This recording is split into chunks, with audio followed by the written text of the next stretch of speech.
Many years ago, in the beautiful village of Bembem, life moved the way it always did, slowly in the morning, loudly in the afternoon, and proudly in the evening.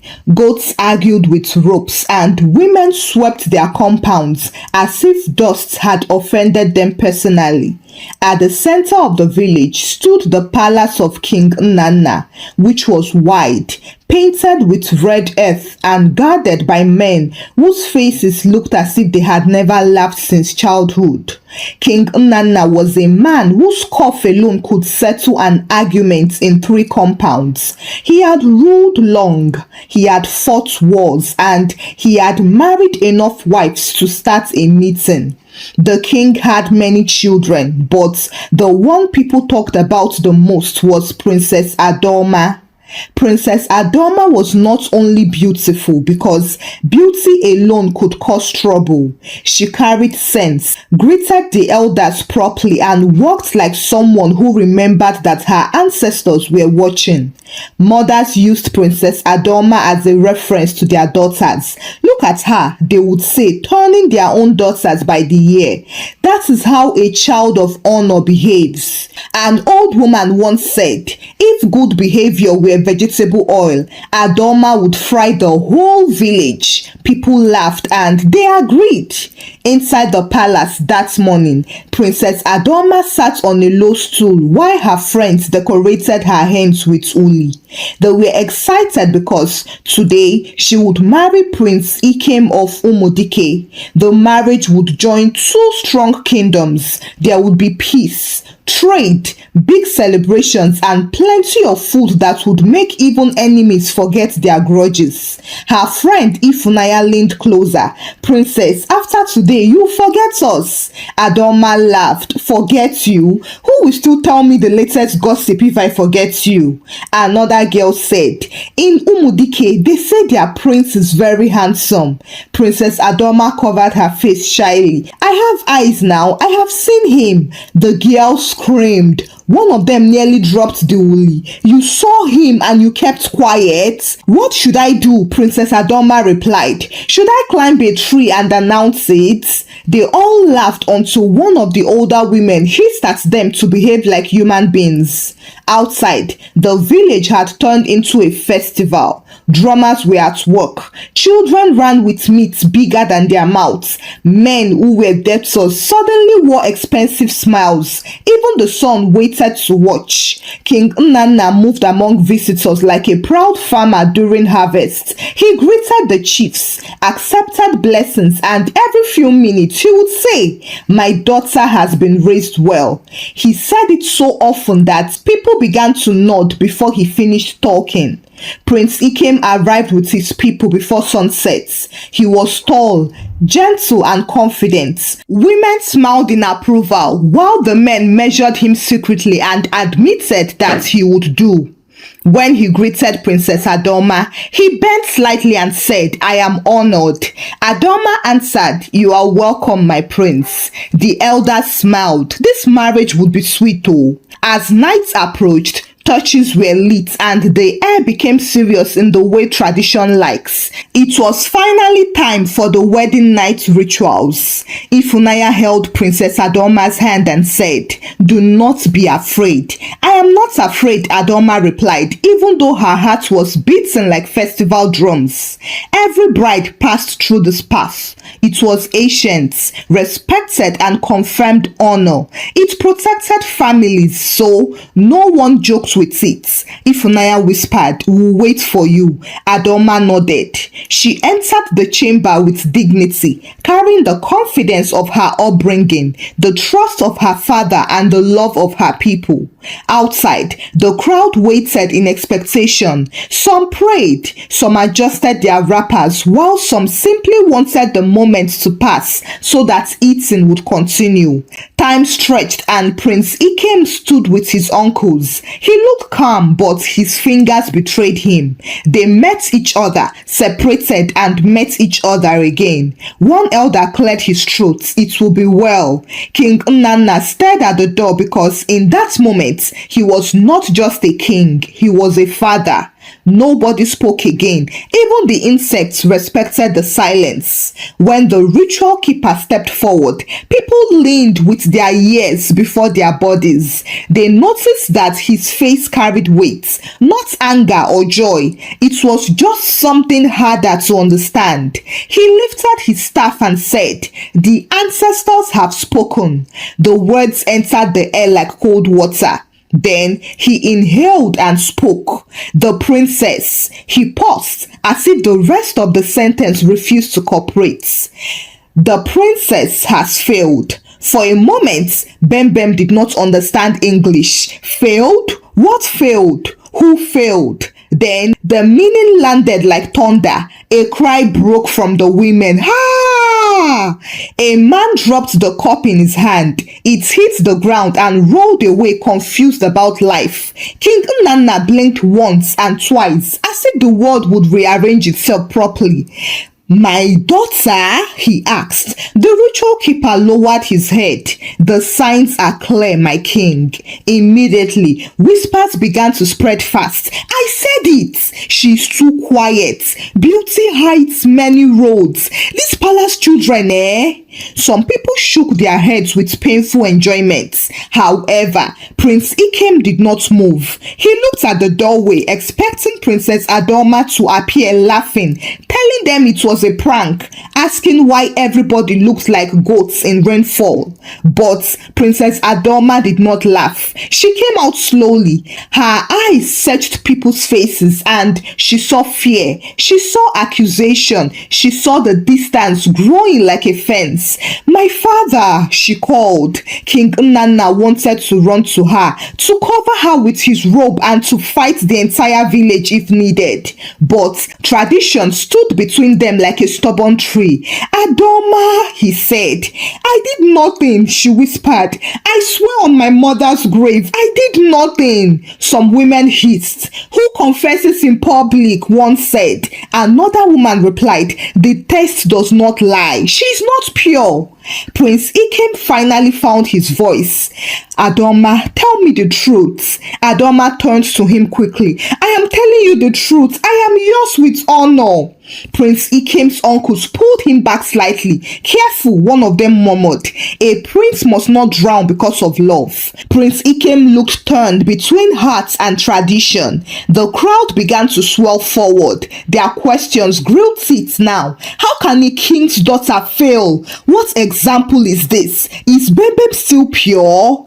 Each sentence struck King Nana like a stone. He raised his hand for silence. "Enough!" he thundered. The noise reduced, but it did not disappear.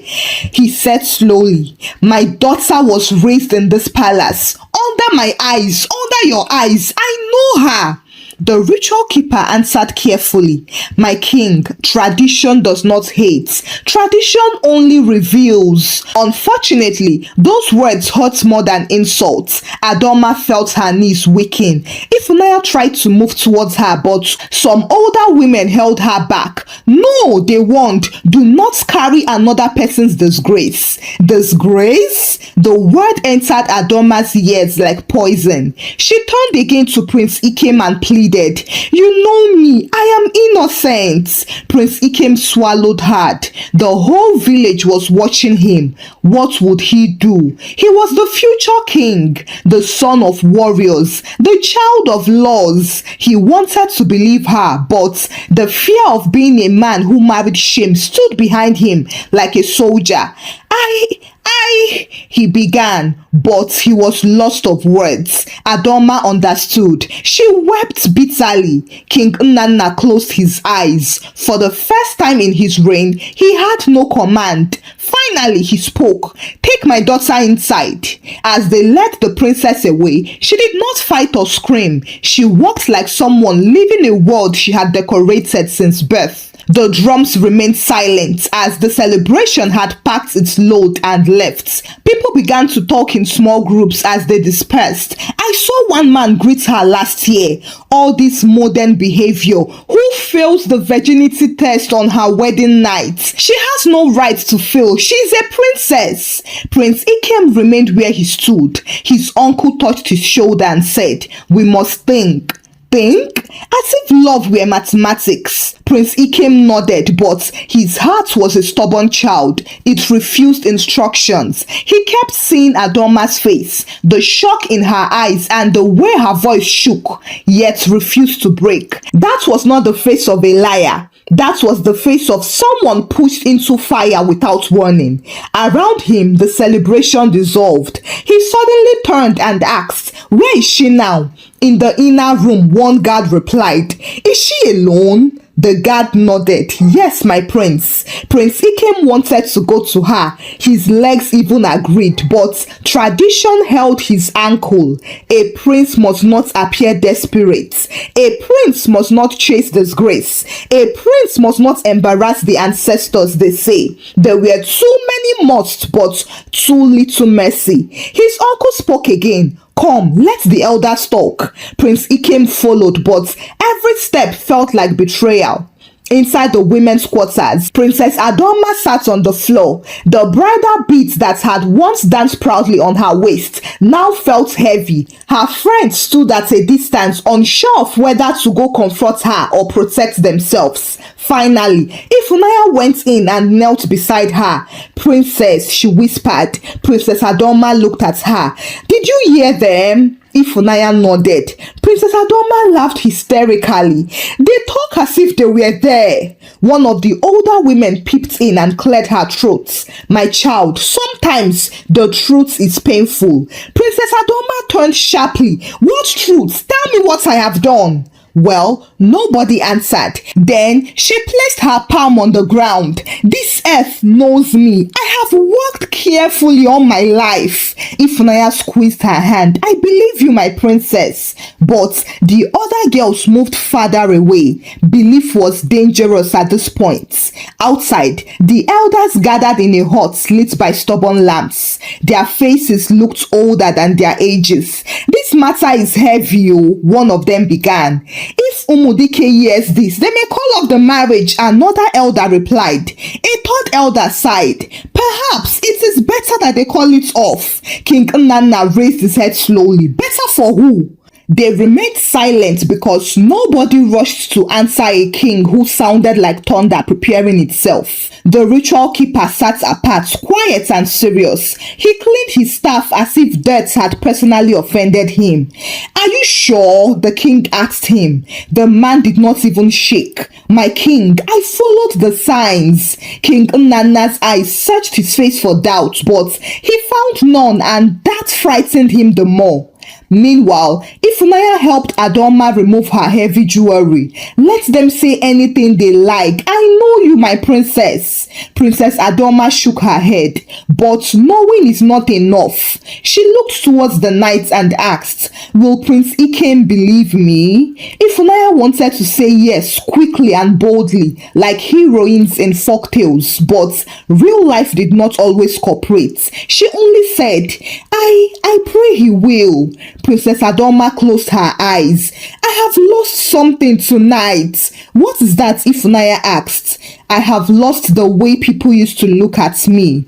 Outside, Prince Ikem could not sit with the elders any longer. He stood up and said, "I want to see her." Murmurs rose immediately. "It is not proper, Let things cool first. Do not tie yourself to problem." But Prince Ikem faced them and said, "Even if she's guilty, she's still human." No one had prepared themselves for that sentence. His uncle rubbed his forehead and said, "Go, but be careful what you promise." As Prince Ikem walked, servants bowed, yet they watched with hungry curiosity. When he reached the door, he paused. Inside sat the woman he loved. He entered and Princess Adoma looked up. For a moment, neither of them spoke. Then finally, Prince Ikem knelt before her and said, "Tell me, should I fight for you?" Tears gathered in Princess Adoma's eyes. "I am innocent," she answered. "If you leave me, you leave the truth." Prince Ikem inhaled deeply, but before he could reply, footsteps approached. A messenger burst in breathlessly. "My prince," he cried, "one of the maids who was sent to escort us, Ifoma, she's missing." Everybody froze. Missing? Prince Ikem repeated. Yes, she was seen near the ritual hut earlier, but now nobody can find her. Princess Adoma and Prince Ikem looked at each other suspiciously.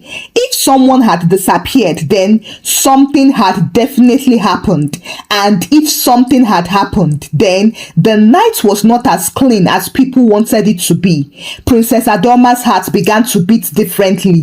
Ifoma, she served in the shrine sometimes. Prince Ikem turned to the messenger and asked, who saw her last? A guard, the messenger replied. He said she was fetching water earlier. After that, nothing. Nothing? The word stood like a wall. Prince Ikem rose to his feet at once. We must find her. From the corner, an elderly woman asked, at this hour? Yes, Prince Ikem answered, at this hour. Princess Adoma stood up too, but two older women quickly blocked her path. Where are you going? To find her, the princess replied. No, they said together, you will stay here. Why? The princess demanded. One woman shifted her wrapper and said, because trouble follows you tonight. Adoma stared at her. She wanted to argue. She wanted to shout. Yet, she saw fear in their faces, not wickedness. People feared being close to scandal because they believed disgrace was contagious in Bembem. Prince Ikem looked at her and promised, don't worry, I will find her. Princess Adoma held his gaze. Please do. He nodded once and then followed the messenger. Outside, the palace had changed. Earlier, it had been dressed for celebration, but now it was suspicion. Prince Ikem moved fast. His uncles tried to follow, but he outran their advice. At the gates of the shrine stood two guards. They bowed, but their faces were troubled. Did you see Ifoma leave? Prince Ikem asked. No, my prince, one of them replied. We saw her enter with a pot earlier, and she did not come out. We did not see her, they replied. Prince Ikem frowned. You mean she vanished? The guards exchanged looks that did not help. Inside the shrine, the place smelled of herbs, smoke, and history. Prince Ikem stepped in and called, Ifoma! But no answer came. He moved deeper and saw a pot lay on its side. Water had spilled and dried into the earth like a secret trying to hide itself. Ifoma! He called again louder, but still nothing came. His uncle finally caught up with him. Prince Ikem, come out! This is not a work for you. Prince Ikem shook his head. No, if something has happened, it concerns me. They searched behind the curtains, beside the carved stools, near the sacred chest, but nobody was there.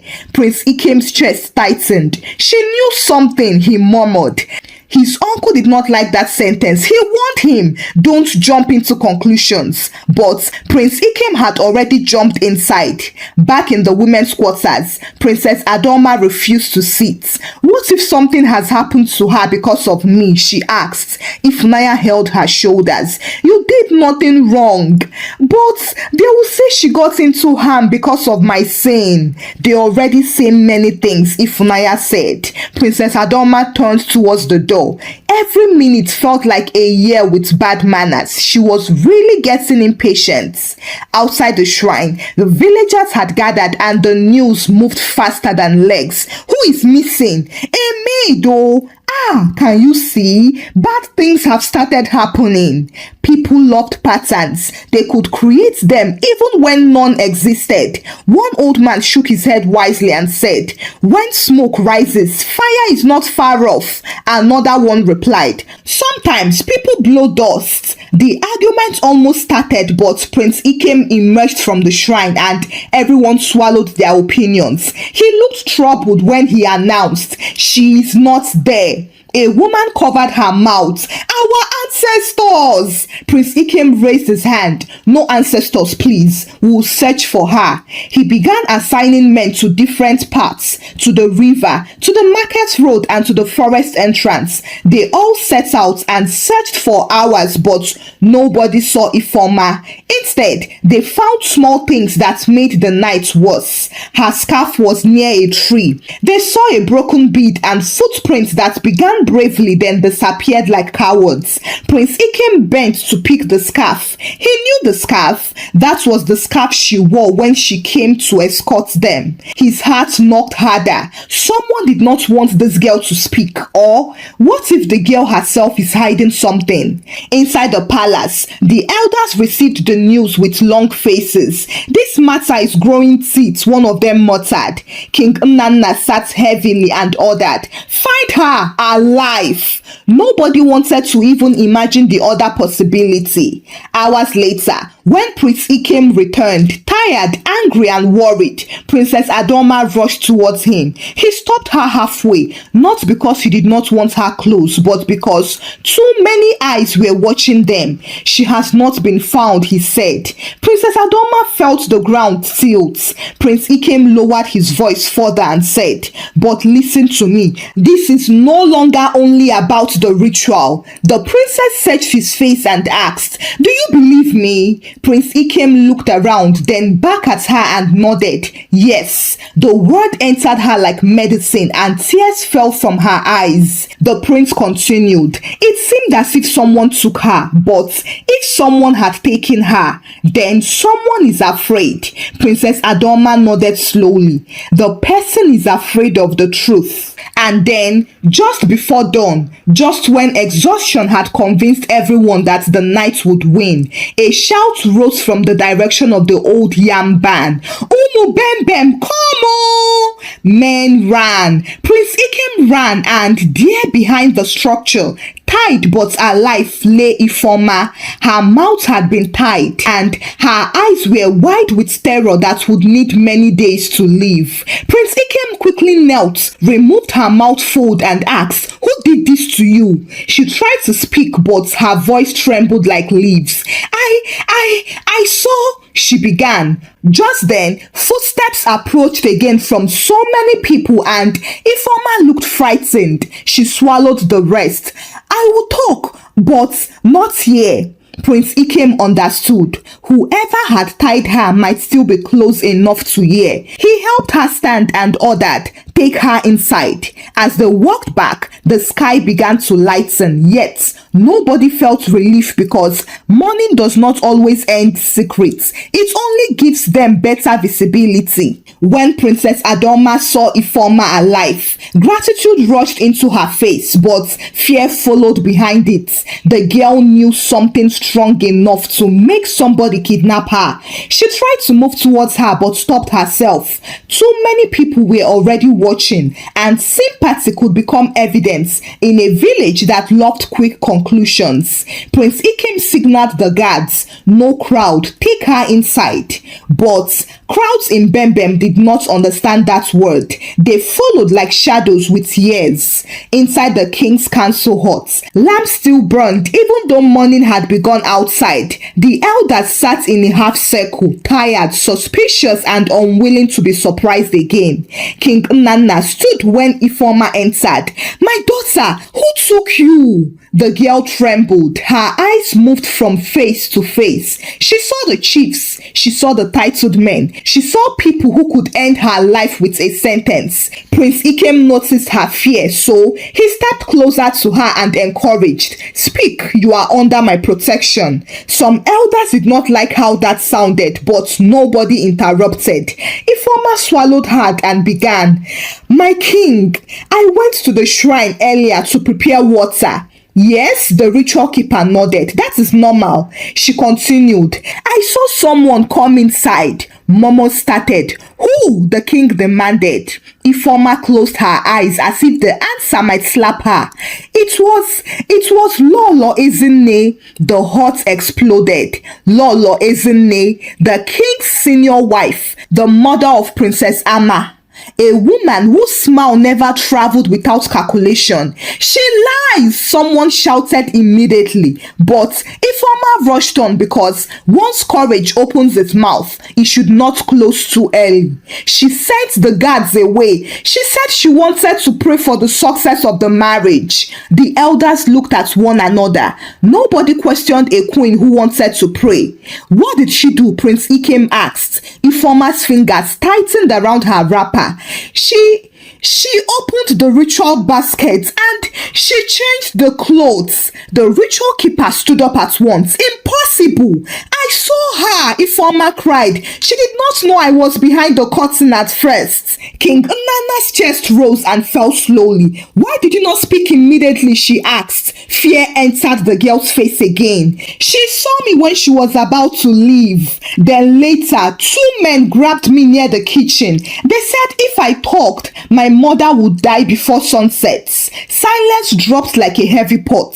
Prince Ikem felt anger climb him like fire. Where is Lolo Ezinne? He asked. Well, nobody answered because they had just realized she was not present. Outside, the news was already running faster than the truth. The queen did it all. So it is politics. She wanted her daughter to marry the prince. Guards were sent out immediately and they found Lolo Ezinne in her quarters, dressed too carefully for someone whose house was on fire. Her boxes were open as if she was planning to escape. When she was brought before the council, she walked with dignity that almost fooled the air. My husband, she said calmly, what is this insult? King Nnanna looked at her for a long time. He remembered their shared laughter from many years ago, their shared meals, their children, and trusts. He asked, how long have you hated my daughter? The question surprised her.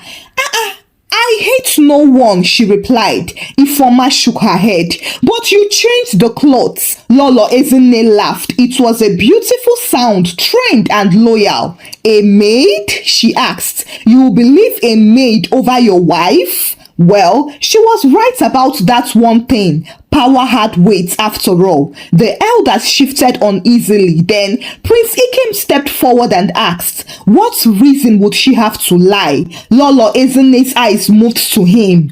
Greed, she said. Greed makes servants foolish. Prince Ikem did not retreat. And jealousy makes queen dangerous, he added. Everyone gasped because nobody spoke to her like that. King Nnanna raised his hand. Enough! He turned to the ritual keeper, examined the clothes again. The man hesitated. My king, the rite is complete. Do it, the king repeated. The ritual keeper left and then minutes later, he returned troubled. This is not the temple clothes, he admitted. It is similar but not ours. Everyone froze. The truth had arrived without knocking. Lolo Ezinne saw that she was almost exposed, so she quickly argued, even if I entered, how does that make the princess innocent? Unfortunately, that was a wrong defense. It was too fast and too revealing. Prince Ikem caught it. You have confessed everything, he said. The queen froze. For a moment, she looked like a woman who wished time could reverse. King Nnanna sat down heavily and asked, why? Lolo Ezinne's shoulders fell. All the years of ambition, fear and calculation poured out of her eyes. Because once she marries him, she said, pointing at Prince Ikem, my daughter becomes nothing. Everyone froze. The truth was ugly, naked and human. All this for position, all this for a chair. The elders whispered among themselves. A suitable punishment had to come because tradition demanded balance. Finally, the oldest man spoke. Lolo Ezinne, you tried to bury the future of the kingdom. You will leave this palace today. Your titles are hereby removed. Lolo Ezinne fell and cried a sharp cry. When Princess Adoma was called in, the crowd outside nearly entered the walls in shame. King Nnanna stood before his daughter. His tears finally defeated him. Please forgive me, my child, he said. Princess Adoma held him. I understand, she replied, but she would never forget. Prince Ikem approached her next. I should have stood with you faster, he admitted. She looked at him for a long time. You stood, at least. That is what matters. At that moment, the ritual keeper announced publicly that the princess remained pure and cheers broke like rain after drought. The people who had insulted her before now shouted the loudest. Princess Adoma noticed them all. She would always remember. Later, when everywhere was quiet, Prince Ikem asked the question that still waited. Will you still marry me? Princess Adoma looked towards the village, the palace, and the long road of memory. She answered slowly, yes, you didn't abandon me. That evening, the people of Bembem celebrated again and ate without restrictions. Thank you for watching the story. Kindly share your thoughts about the story with me in the comment section. Give the story a thumbs up and share the story out with your loved ones. Subscribe to this channel if you've not done so by now. Until I bring another story your way. Bye!